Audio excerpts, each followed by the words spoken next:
The goal of Ramadan is to achieve piety, and piety can only be achieved by getting rid of the corruption of the desiring brain and its control over our free thinking cognitive portion of our brain. And we talked about how fasting can be a double-edged sword through neuroplasticity by increasing the malleability of the brain and adaptation to the stimulation that we give it, and how it could improve health dramatically if we fast the correct way, and it could actually become detrimental to our health if we follow and fall for our distorted perceptions of the month of fasting. And last time we talked about how the most common distorted perception about fasting is we turn fasting into feasting. And so we talked about how that could be, that completely defeats the purpose of fasting and can actually be destructive to our health.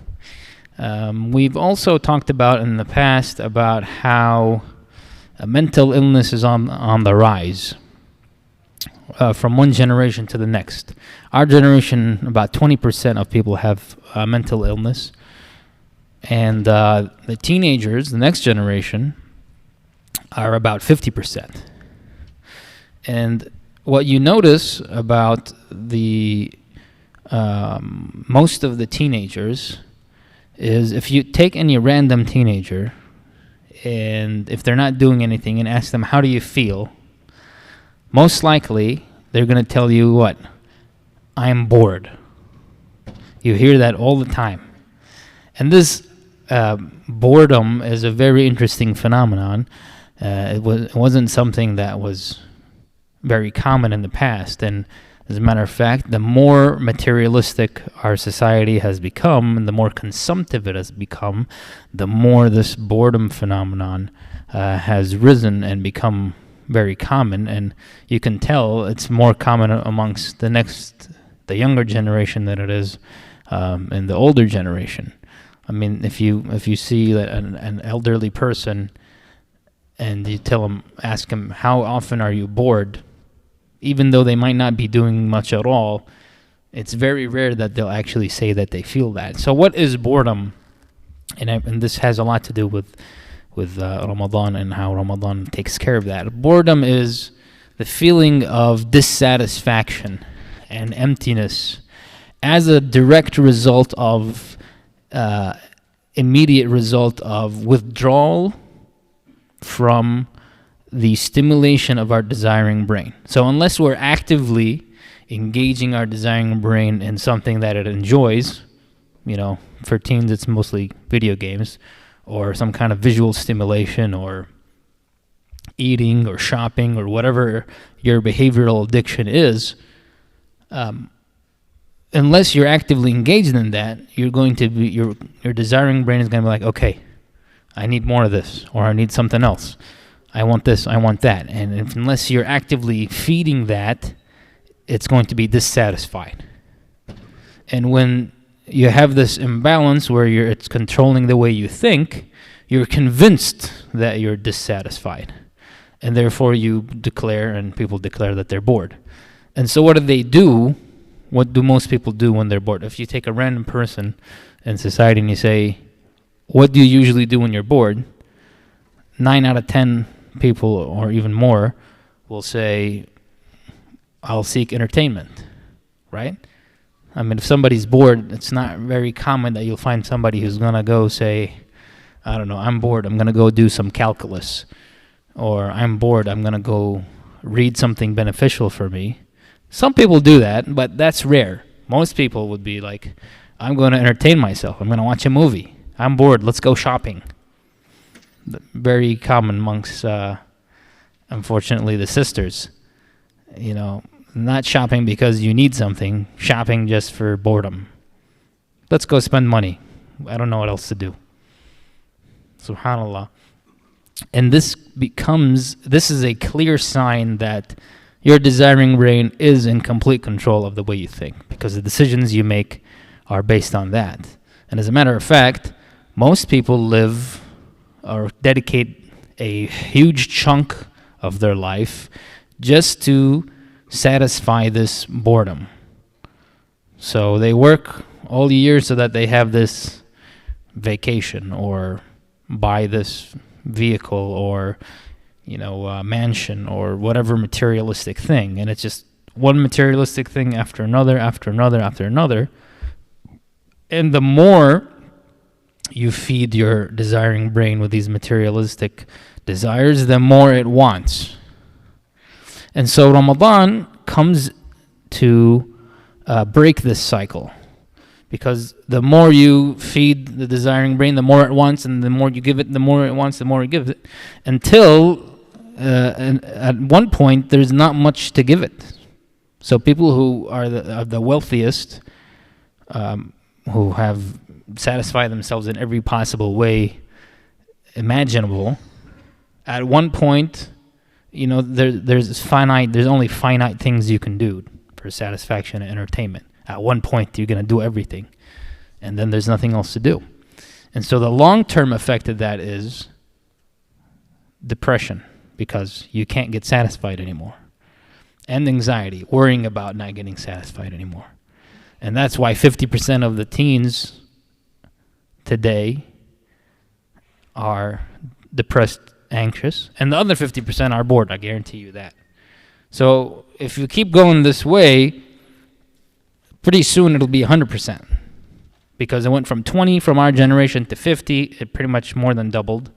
And on the same projection, if it continues, it'll be 100% next generation.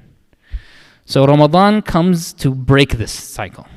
Ramadan comes to boot camp. Okay, stop all of this feeding your desiring brain by preventing the most primitive desires, which are, eating and drinking.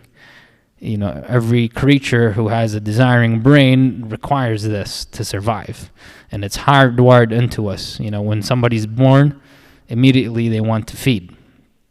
It's not something that you think about. It's part of our innate nature.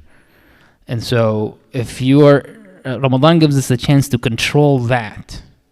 And if you can control that, then you can control other desires. But what we have been doing, unfortunately, is we're circumventing the positive aspects of fasting, and we turn fasting. Last time we talked about how we turn fasting into feasting, and today I want to talk about how we turn fasting into festivities. And so you have, and this is a very sad phenomenon, in Muslim countries, the entire routine of life is switched. And I've lived in a country like this, where to avoid fasting, or not avoid fasting, but avoid the effects of fasting, having to endure fasting, and the patience required to fast, people turn into a nocturnal lifestyle. They sleep all day and they wake up all night. And what do they do all night? They came up with these invented cultural things, like the Ramadan tent. Have you guys heard of that? Where they set up big tents, like massive tents, out in the, some empty spaces. And they have live entertainment all night.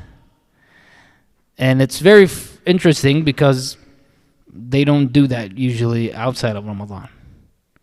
So instead of living the Islamic lifestyle and fasting the correct way and decreasing the amount of entertainment, just as you're decreasing the amount of satisfaction to your desiring brain, we're trying to circumvent it and turn around it.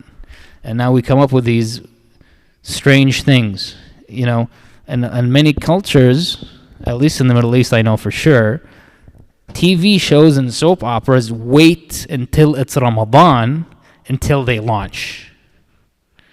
Now think about that. That means the prime time for a TV show, if they want to be successful, they wait until it's Ramadan because they have the most audience. The same kind of thing like we talked about last time, how when 1.8 billion people don't eat when the sun is up, but yet the supermarkets that sell them food makes the most money during that time. How does that make sense? Well, this is the same kind of thing. How do TV shows and visual entertainment succeed the most when the entire purpose of fasting is to clamp down on your desiring brain and control it? So what happens is people, their ability to satisfy their desiring brain through food and drink is, eliminated or minimized during the day, most of the day, and therefore they are like, okay, what do I do now? People in the beginning of Ramadan, they detox, and at this point we're like the 20th of Ramadan, or on the 20th of Ramadan. Most people have already experienced this and hopefully gotten over it, where you're detoxing from, whatever it is that you usually consume that you're addicted to: caffeine, nicotine, THC, alcohol, whatever it is that you're physically addicted to, but also the behaviors that you're addicted to. So when we are withdrawing from these things, our desiring brain is screaming. I want to be satisfied somehow. And most of us do a good job not eating or drinking. But then, so the other outlet is entertainment. So our desiring brain goes towards entertainment. You're too tired, you're withdrawing, you have a headache, withdrawing from your caffeine or whatever it is, from your sugar, from your food, and you're too tired to do something that's constructive and beneficial for yourself, and so people just go towards entertainment, and there becomes this huge demand for all sorts of entertainment, to the point where entire countries flip their life into becoming nocturnal and have all these different forms of entertainment that are elaborate and don't even occur during the rest of the year. I mean, if you wait for to launch a TV show until it's Ramadan, that's pretty much high season. And this is an unfortunate reality, because we're negating the positive effects of Ramadan on us, and we're providing our desiring brains even more than what it asked for. So think about it if you have a child and they come up to you and they say, I want a lollipop or something. And then, you don't want them to have a lollipop for health reasons, and it's not the good time, and for multiple reasons you don't want them to. So you say no. Then they come back and they say, I want a lollipop. You say no. And they come back and they keep doing that all day. The worst thing you can do is eventually giving them the lollipop, because then they learn, okay, if I keep asking, I'm eventually going to get it. And so their nagging ability and their commitment to asking for it becomes emboldened and stronger and more robust. And the same thing happens with our desiring brain. You can think of it as that little kid inside your head. I want this, I want that. And so if you wait all day and you deprive it from it all day, and then at night you give it everything at once and even more, you're actually making things worse for yourself. And so what we need to do instead is we need to focus on living the Islamic lifestyle and focus on fasting and not feasting or having festivities. I mean, it's okay. Entertainment is fine. You should have some entertainment. Islam is not about not having entertainment at all. But when entertainment becomes the most important thing, or becomes what your entire perception of Ramadan is about, and when you're doing these things that are extraordinary in terms of entertainment that you usually do, you know that we're not doing the right thing. And Allah subhanahu wa ta'ala mentions this feeling of about this concept of boredom in Surah Taha. He says, وَمَنْ أَعْرَضَ عَنْ ذِكْرِي فَإِنَّ لَهُ مَعِيشَةً ضَنْكَ.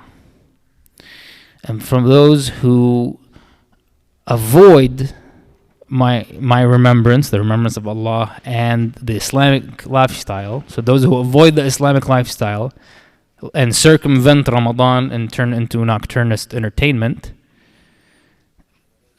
فَإِنَّ لَهُ مَعِيشًا ضَنكًا, they indeed will have a miserable life. This is a promise. The Quran tells us how our brain works. The Quran is telling us, this is how your brain works. If you don't live the Islamic lifestyle, you're going to be miserable. So if we circumvent Ramadan like the way many of our cultures do, we're only making ourselves miserable. Because then we're going to need more and more and more, and it's never going to be satisfied. And that's how we end up with more propensity to become more anxious and depressed. And so what we should do instead, we need to first realize that this is what's happening. We need to allow Ramadan to break this cycle, and then continue this on the rest of the year. It's not good. It's no good if you just do it, the good stuff in Ramadan, and then let it go. Now we're coming up for the last 10 nights of Ramadan. This is going to be when we're primed. We've already went over through our 20 days of detoxing from our physical and behavioral addictions. And this is the time where we actually can improve. It's like the last mile when you're running. When you're in a workout, the first part is good, but it's the end that you benefit the most from. It's the same thing. This is a workout for our brain. Ramadan and fasting is a workout for our brain. So this is the time we can benefit the most. So we need to invest more time in learning the Quran, understanding the Quran. If you don't know how to read Arabic, learn how to read Arabic. And at the same time, don't wait. You can learn the Quran in English. You can, and there's a lot of programs like Bayna program that can help you with this. You can do it online. You don't have to be, physically present and have it the traditional difficult way. And so another thing we should do is we could use media. I'm not saying just read books. We can use media to strengthen our frontal cognitive brain by learning through media. So there's a lot of audio books